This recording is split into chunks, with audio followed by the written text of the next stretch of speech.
and to look at how we got to this point. We're joined from Washington by Solon Simmons from George Mason University. It's good to have you with us. You know, just still taking all of this in, as you probably are. And as I was saying to our reporter, Scott Laurie, in Chicago just a couple minutes ago, what an improbable journey. How did we get from A all the way to Z? Well, you know, I think that every American and most of the people around the world are in a state of shock, frankly. I knew it would happen. I knew that when it finally hit us, we'd be overwhelmed. And when the Democrats were, when they arrived last night, I think in some ways they were greeted as liberators. That is, there's a sense in the city that people almost storming the White House, trying to produce this change today. There's such a hope, there's such a reserve of feeling to get this moving forward. And I think in some ways this is the first truly global election. And what I mean by that is that everyone around the world saw the stakes as very high in this election, and they cared, and they were watching in a way as if they were Americans. I had people emailing me from Tanzania and Germany saying, please go vote, go vote. Just really excited about this and caring almost as much as if they had a direct stake.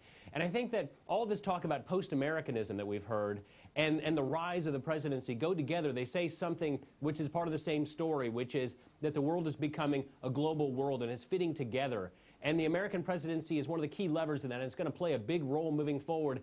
And post-Americanism will have as much, America will play as much of a role in that as race will in a post-racial America.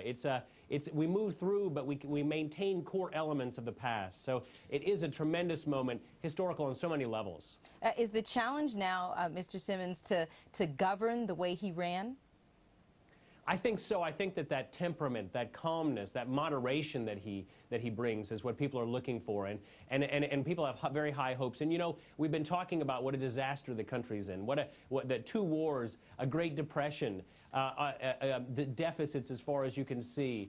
But that is the conditions in which that a great president steps in. Ronald Reagan steps in and follows Jimmy Carter in what was a terrible situation then. Franklin Roosevelt follows Herbert Hoover. These become incredibly powerful presidents. And what Barack Obama brings is that aura of John F. Kennedy as well.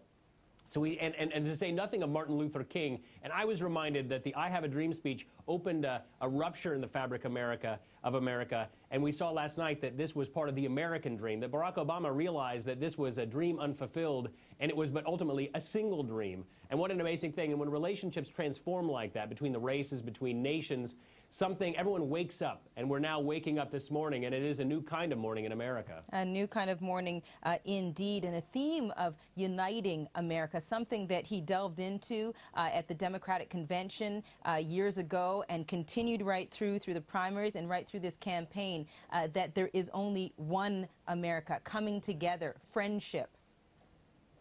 That's exactly right, and what a powerful message. And I think that it signals for a guy he comes, his father's from Kenya, he arrives here, he rises through the ranks.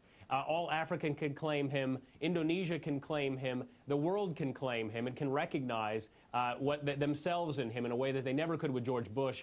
And I do think something is new here in terms of the role a leadership role that America can play, and primarily the idea, the power of our example, again, this notion that America has something unique to offer the world, and perhaps people are starting to believe it. Meanwhile, John McCain, a class act, gracious concession speech last night, but the Republicans a lot of soul searching to do. I think that's exactly right. And this was the old John McCain. This was not the new John McCain, the McCain that ran in the campaign. You saw the graciousness, the moderation, again, the centrism. And the Republican Party is going to have to fight it out between the social conservatives and the economic conservatives and pull together something. They're behind in youth support. Young people are with the Democrats. That's not a good thing for the Republicans, and they've got to put together some new idea of what their role is going to be in the 21st century. Mr. Simmons, a pleasure. Take care, and thank you for joining us. Thank you for having me.